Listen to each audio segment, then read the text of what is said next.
를 말씀하셨습니다. 동양 최고의 미인과 결혼하신 것도 감사하고 좋은 부교육자님들과 함께 목회하는 것도 감사하다고 하셨습니다. 그리고 그 중에서 또 이곳 성남에 사는 것도 감사하다고 하셨습니다. 유네스코 세계문화유산에 등재된 남한산성이 있는 이곳 성남에 사는 것이 감사요 기쁨이라는 말씀이었죠. 지난 6월에 남한산성이 유네스코 세계문화유산에 등재된 후로 이곳 남한산성을 찾는 이들이 예년에 비해서 69%가 증가했다고 합니다. 성남 지역 경제 활성화에도 기여하고 있다는 반가운 소식이 들립니다. 남한산성처럼 모든 전 세계 인류가 보존해야 할 현저한 가치가 있다고 생각하는 유적지나 또는 기념물을 유네스코는 세계문화유산으로 등재합니다. 스페인에 있는 산티아고 순례길도 그 중에 하나인데요. 그것은 1993년도에 세계문화유산으로 등재가 되었습니다. 바로 그곳 산티아고 순례길 800km를 한 달 동안 걷고 왔습니다. 저는 10년 동안 부목사로 섬기다가 작년 이맘때에 어느 교회에 담임 목사로 부름을 받았습니다. 그런데 부임 후에 얼마 안 가서 담임 목사로서의 정체성이랄까 어떤 존재 이유에 회의가 생기기 시작했습니다.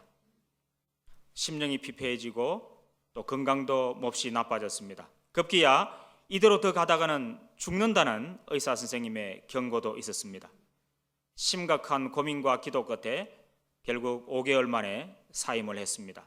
그리고 기도와 독서 또 한국교회에 부흥하는 여러 교회들을 탐방하면서 영적인 재충전의 시간을 가졌습니다. 그러다가 우리 하나님과 보다 깊은 만남의 시간을 갖기 위해서 산티아고 순례길을 떠나기로 결심을 했습니다. 그게 지난 8월의 일입니다. 먼저 산티아고 순례길의 관문인 프랑스 파리까지 왕복 비행기표를 구입했습니다. 그리고 산티아고 순례에 관한 책들을 사서 읽고 인터넷에 올라와 있는 여러 순례 후기들도 살펴보았습니다. 배낭이라든지 침낭, 신발과 같은 또 순례에 필요한 장비들도 장만을 했습니다. 그리고 그동안 이제 사역의 현장에서 바쁘게 지내다 보니까 자녀들과의 대화가 부족했습니다. 그래서 자녀와의 대화 겸 또 산티아고 순례길 사전 전지훈련 겸해서 제주 올레길도 며칠 걷고 왔습니다. 사흘 동안 약 50km 정도 제주 올레길을 걸었는데 얼마나 힘들었는지 모릅니다. 그리고 이런 생각이 들었습니다. 지금 이런 건강 상태로 산티아고 순례길 800km를 한 달 동안 걷는 것은 무리다. 그러면서 누군가가 이제 이 계획을 좀 말려주었으면 하는 생각이 들었습니다.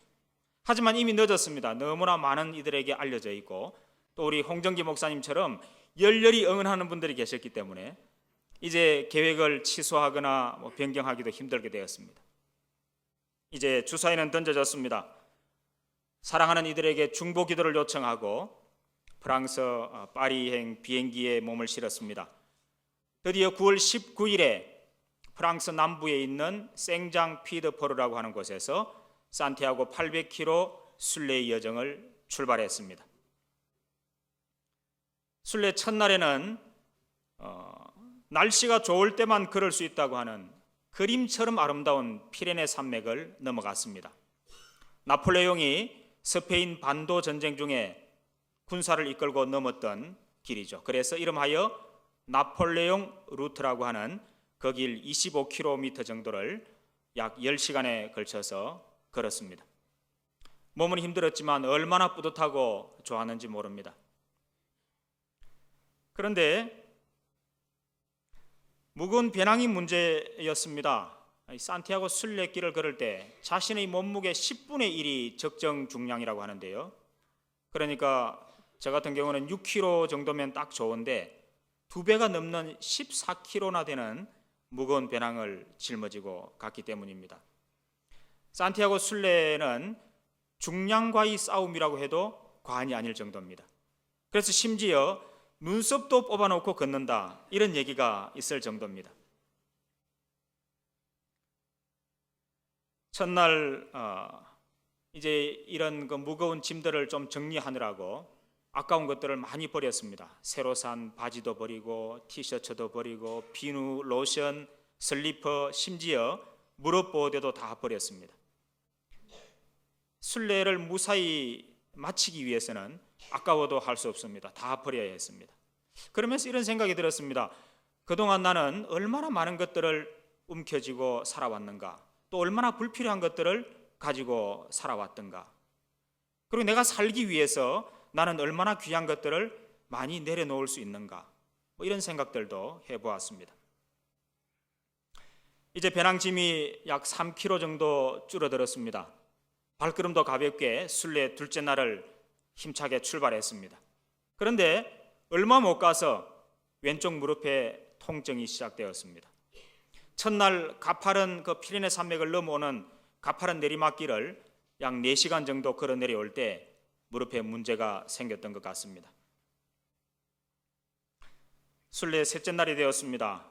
이날은 말 그대로 최악의 날이었습니다. 자고 일어났더니 왼쪽 무릎을 굽힐 수가 없습니다. 그리고 다리가 너무나 아파서 걸을 때마다 악소리가 절로 나왔습니다. 다리를 질질 끌면서 또 내리막길은 뒷걸음질해서 그렇게 간신히 걸었습니다. 후회가 생겼습니다. 괜히 왔나 보다.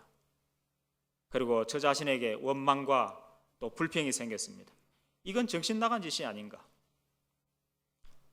이쯤에서 포기해야 되나, 이제 기로에 섰습니다. 하지만 포기할 수도 없습니다. 여기까지 오는데 든 비용이 얼만데, 또 얼마나 많은 이들이 관심을 가지고 기도하고 있는데, 그리고 산티아고 순례길 잘 다녀오라고 우리 홍정기 목사님이 맛있는 밥도 사주셨는데, 중보 기도자들의 얼굴이 떠올랐습니다. 제가 서울에서 출발할 때에 휴대폰에 담아 가져갔던 하나님은 너를 지키시는 자, 이 찬양을 듣고 또 들었습니다. 또 힘차게 따라 불렀습니다. 그리고 하나님께 힘을 주시라고, 이 순례길 잘 마칠 수 있도록 해달라고 하나님께 간구하면서 한 걸음 한 걸음 나아갔습니다. 그날 약 20km 정도를 무려 10시간이나 걸려서 걸었습니다. 그리고 스페인의 그 유서 깊은 도시 팜플로나라고 하는 곳에 간신히 당도했습니다. 그 다음 날은 꼼짝도 못하고 그냥 숙소에서 하루 종일 휴식을 취했습니다. 그리고는 첫날 배낭이 무거워서 정리할 때 버렸던 무릎 보호대를 다시 샀습니다. 하루 앞을 내다보지 못하는 어리석은 모습이죠. 이제 무릎 보호대를 착용하고 또 진통제를 먹고 그리고 고통과 벗삼아서 순례길을 이어갔습니다. 무릎 관절통에 적응할 즈음에 뜻밖의 복병을 만났습니다. 그건 다름 아닌 빈대였습니다. 산티아고 순례길에는 1년에 약 25만 명 정도가 찾아옵니다. 세계 여러 나라에서 이렇게 많은 사람들이 찾아와서 순례객들이 묵는 숙소에 묵다 보니까 그 숙소의 위생 상태가 그다지 좋지 않습니다. 그래서 빈대가 많이 있습니다.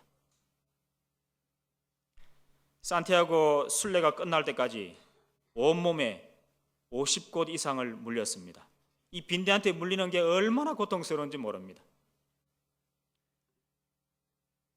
가려워서 밤에는 잠을 잘 수가 없습니다. 빈대한테 물린 게 모기한테 물린 것보다 5배 이상 가렵다고 그러죠. 빈대 붙는다는 말이 얼마나 끔찍한 표현인가. 여러분, 이 말은 조심해서 쓰셔야 됩니다. 어느 날인가는 하루 종일 빈대를 묵상하기도 했습니다.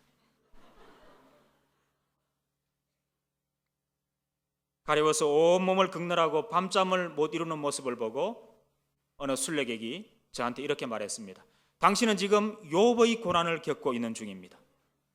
제가 목사라는 사실을 알고 그는 또 이렇게 말했습니다. 당신은 장차 욥기 설교의 대가가 될 것입니다. 무릎 통증과 빈대 때문에 발가락에 생긴 물집들은 명암도 못 내밀었습니다. 이제는 하루빨리 돌아가고 싶은 마음밖에 없었습니다. 사실 대부분의 순례자들이 갑작스러운 환경 변화 때문에 크고 작은 고통을 겪습니다. 팔다리가 쑤시고 무릎 통증과 허리 통증을 호소합니다. 빈대에게 물리고 물갈이 때문에 배탈이 나기도 합니다. 이런 어려움에 대해서 거친 음식과 불편한 잠자리도 힘들기는 마찬가지입니다. 저녁 식사는 한 10유로 정도, 그러니까 우리 돈으로 13,000~14,000원 정도 하는 순례자 메뉴라는 게 있습니다. 그것을 주로 먹기는 합니다만 아침과 점심은 아까 그림에서 잠깐 보신 것처럼 딱딱한 바게트에 커피 한 잔으로 해결하는 경우가 많습니다. 잠자리가 불편하기도 마찬가지입니다. 이 순례자 숙소라고 해서 알베르게라고 하는데요, 우리 돈으로 한 10,000원 정도 주면 하룻밤을 묵을 수 있습니다.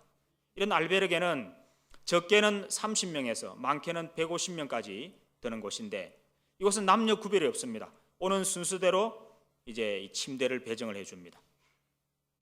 그런데 스페인의 물 사정이 안 좋아서 그런지 100명이 넘는 곳도 화장실과 샤워실이 고작 서너 개밖에 없는 경우가 많이 있습니다. 이런 열악한 산티아고 순례길의 상황을 이곳을 다녀온 어떤 순례자는 이렇게 표현했습니다. 차라리 악몽이다. 우여곡절 끝에 마침내 29일 만에 산티아고 순례를 마쳤습니다. 물론 극심한 무릎 통증과 또 컨디션 난조 때문에 이틀 거리는 자동차로 이동하는 아쉬움이 있었습니다. 그리고 몸이 아프다 보니까 그 유서 깊은 스페인의 옛 도시들과 대성당 그리고 박물관들을 거의 둘러보지 못했습니다.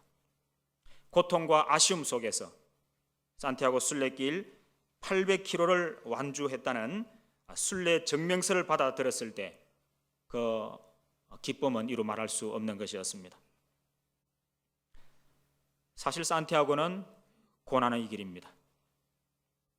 수많은 순례자들의 눈물과 한숨이 서려 있습니다. 그럼에도 불구하고 산티아고는 세계에서 가장 아름다운 순례길이라는 명성을 얻고 있습니다. 거기에는 낭만이 있습니다. 거기에는 문화가 있고 거기에는 역사가 있습니다. 또 그곳에는 때묻지 않은 자연이 있습니다. 그리고 열정적이고 가슴이 따뜻한 사람들을 만날 수 있습니다. 그래서 산티아고 순례길이 세계의 수많은 사람들의 버킷리스트에 올라 있습니다. 버킷리스트, 그러니까 사는 날 동안 꼭 해보고 싶은 일, 그리고 해야만 하는 일들의 목록이 버킷리스트죠. 수많은 세계 사람들이 살아생전에 한 번쯤 걸어보기를 원하는 이 산티아고 순례길은 예수님의 제자 야고보와 관련이 있습니다. 산티아고, 산트 이아고라는 말이죠. 이아고는 야고보의 스페인식 표현입니다. 그러니까 산티아고는 성 야고보라는 뜻이죠. 세베대의 아들 야고보는 예수님이 부활 성천하신 후에 오늘날 스페인이 있는 저 이베리아 반도까지 가서 선교 활동을 펼친 것으로 전해집니다. 그리고 그가 예루살렘으로 돌아왔을 때 헤롯 아그리파 1세에 의해서 참수행을 당합니다. 예수님의 제자 가운데 첫 번째 순교자가 된 것이죠. 야고보의 제자들이 스승의 그 시신을 수습해서 빈 배에 태웁니다. 그리고 떠내려 보냈습니다. 놀랍게도 야고보의 시신을 태운 빈 배가 야고보가 멀리 선교 활동을 펼쳤던 그 스페인까지 다다랐습니다. 바닷가에 닿은 야고보의 시신은 놀랍게도 가리비 조개 껍질로 이렇게 쌓여서 온전히 보존되었습니다. 이런 일화를 바탕으로 해서 가리비 조개 껍질이 야고보의 상징이 된 것입니다. 또 이런 일화를 배경으로 해서 오늘날 산티아고를 걷는 순례자들은 배낭에다가 가리비 조개 껍질을 매달고 걷습니다. 한편 스페인에 도착한 야고보의 시신은 행방이 묘연해집니다. 그러다가 주후 800년경, 그러니까 9세기경에 오늘날 스페인 갈리시아 지방에서 야고보의 것으로 추정되는 무덤이 발견됩니다. 이곳이 산티아고 데 콤포스텔라입니다. 그리고 산티아고 데 콤포스텔라 대성당에 야고보의 유골이 안치됩니다. 그리고 야고보의 유골에 참배하기 위해서 유럽 각지로부터 수많은 가톨릭 신자들이 찾아들었습니다. 마침내 1189년에 교황 알렉산더 3세가 산티아고를 가톨릭의 성지로 선포합니다. 로마와 예루살렘과 더불어서 가톨릭의 3대 성지가 된 산티아고는 900년의 역사가 이어져 내려오는 거룩한 순례길입니다. 이곳 산티아고에 사람들은 저마다 다양한 사연을 안고 찾아옵니다. 제가 순례 첫날 만난 프랑스의 할머니는, 이분은 70세가 넘은 할머니인데요, 몇 년 전에 할아버지와 함께 산티아고를 다녀오셨습니다. 그때의 기억이 너무 좋아서 할아버지와 함께 몇 년 뒤에 다시 한 번 더 가자 그랬는데, 그만 할아버지가 올 1월 달에 세상을 먼저 떠나셨습니다. 너무나 큰 슬픔에 빠져 있다가, 아니다, 내가 할아버지와 함께, 우리 영감과 함께 걸었던 그 아름다운 길을 다시 한번 걸어야 되겠다. 그래서 찾아오셨습니다. 독일에서 온 젊은 여자 치과 의사는 심한 우울증을 겪다가 산티아고를 찾아왔습니다. 그래서 그게 도움이 되었던가 봐요. 그래서 이번에 3번째 산티아고를 걷는다고 했습니다. 무언가 새로운 것을 경험하기를 원하는 청년들은 자신이 일터에서 아르바이트를 해서 혹은 직장 생활을 하면서 몇 년간 번 돈을 털어서 산티아고에 오기도 합니다. 사업에 실패하고 재기를 꿈꾸며 새로운 사업 계획을 구상하기 위해서 온 분도 있고, 예술적 영감을 받기 위해서 온 조각가도 있었습니다.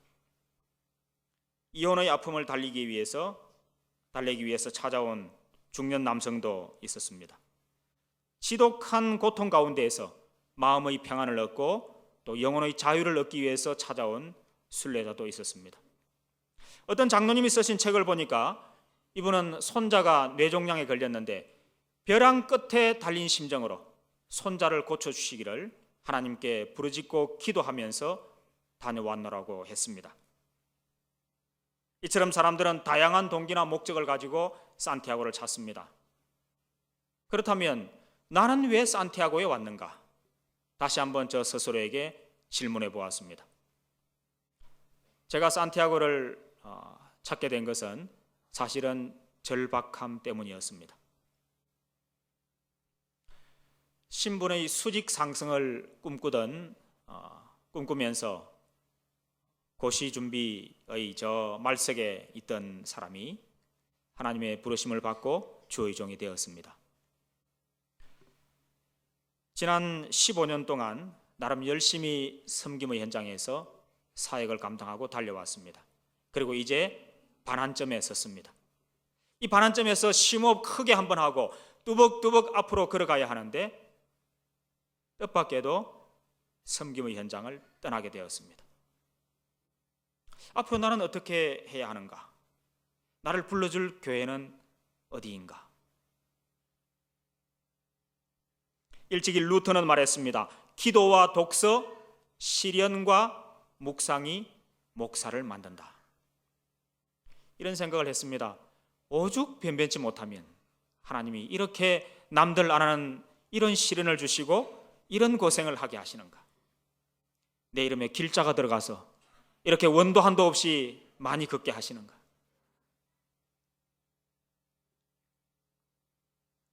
눈을 떠나 눈을 감으나 온통 길밖에 보이지 않습니다. 하루 종일 길을 생각합니다. 그리고 하루 종일 길을 묵상하고 자연스럽게 우리 주님의 그 길을 묵상하게 됩니다. 예수님이 제자들과 함께 마가다락방에서 최후의 만찬을 마치신 후에 고별 설교를 하셨습니다. 이미 예수님께서는 제자들에게 가룟 유다가 배신할 것과 그리고 베드로가 3번 부인할 것, 그리고 예수님 자신의 부활 성천에 대해서 말씀하신 바가 있습니다. 이런 예수님의 말씀을 듣고 제자들은 마음이 몹시 무겁고 심히 고통스러웠습니다. 그런 제자들을 위로하시면서 우리 주님께서 말씀하셨습니다. 내가 아버지께로 가서 너희를 위하여 처소를 예비하고 다시 오겠다. 그렇게 위로의 말씀을 하셨습니다. 하지만 제자들은 그 어느 누구도 예수 그리스도의 죽으심과 부활 성천하심을 그들은 이해할 수가 없었습니다. 그래서 도마가 말합니다. 주님이 어디로 가시는지 우리는 알지 못합니다. 그러자 우리 주님께서 말씀하십니다. 내가 곧 길이요 진리요 생명이다. 이 말씀은 예수님이 인류 구원을 위한 유일한 중보자이심을 일러주는 말씀입니다.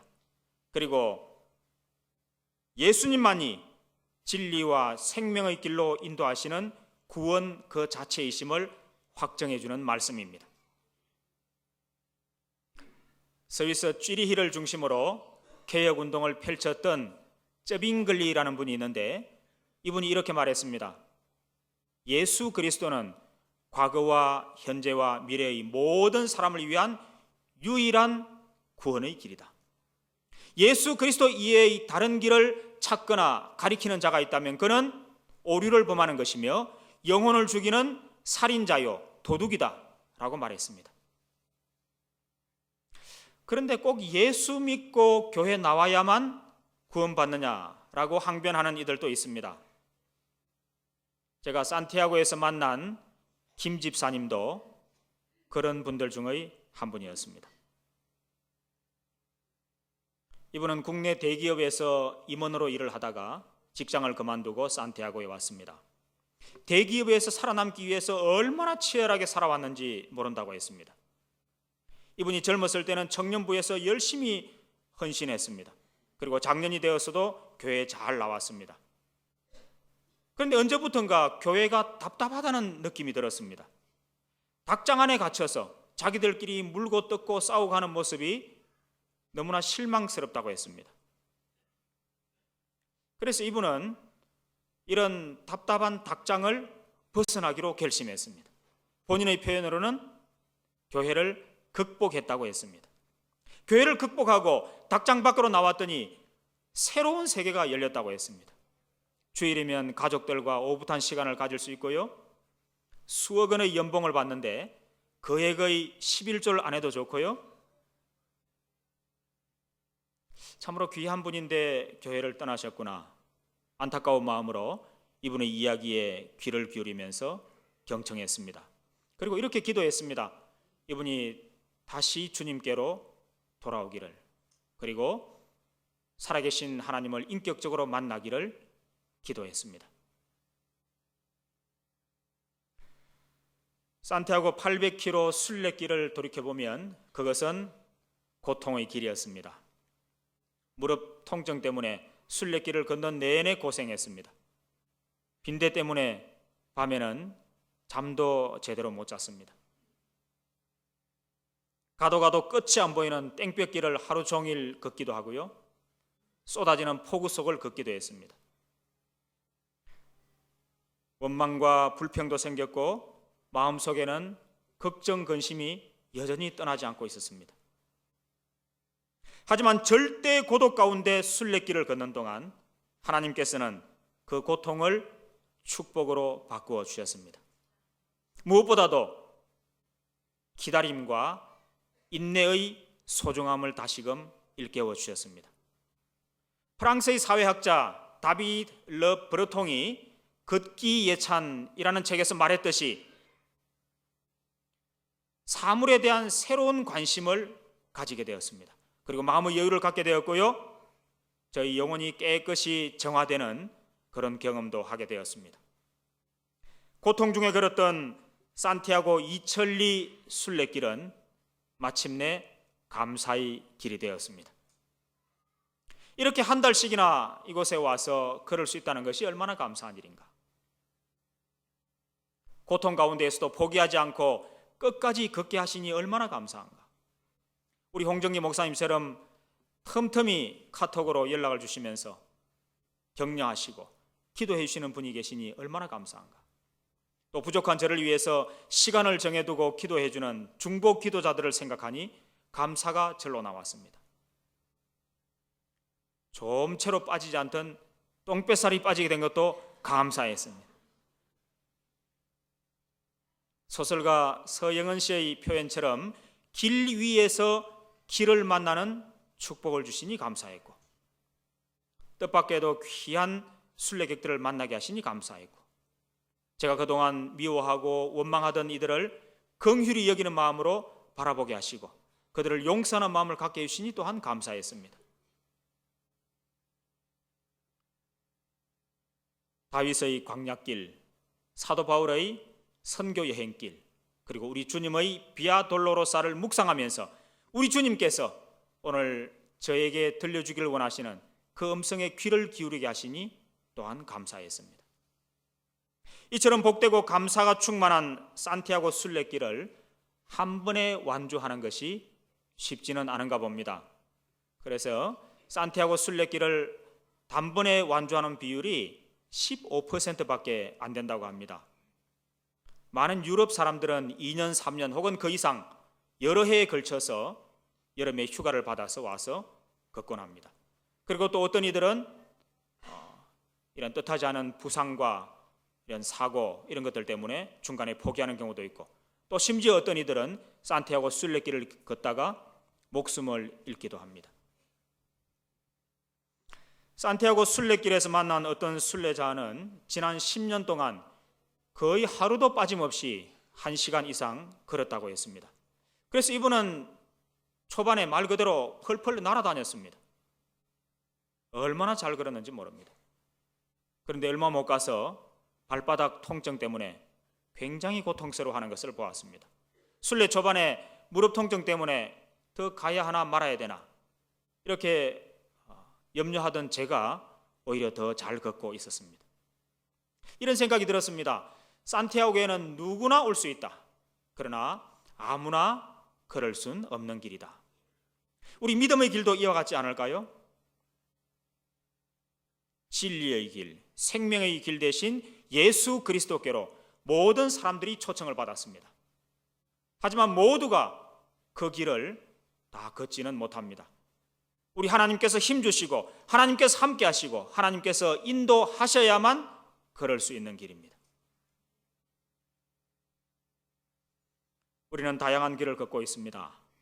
남한산성 둘레길을 걸을 수도 있고 제주 올레길을 걸을 수도 있고 산티아고 순례길을 걸을 수도 있습니다. 그리고 그 길들은 또 어떻습니까?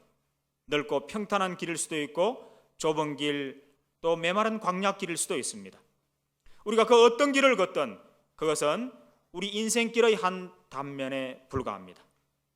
그 모든 길의 끝에서 계신, 그 모든 길의 궁극점에 계신 우리 주 예수 그리스도께 나아가는 길, 길이요 진리요 생명이 되신 우리 주님과 함께 걷는 그 길만이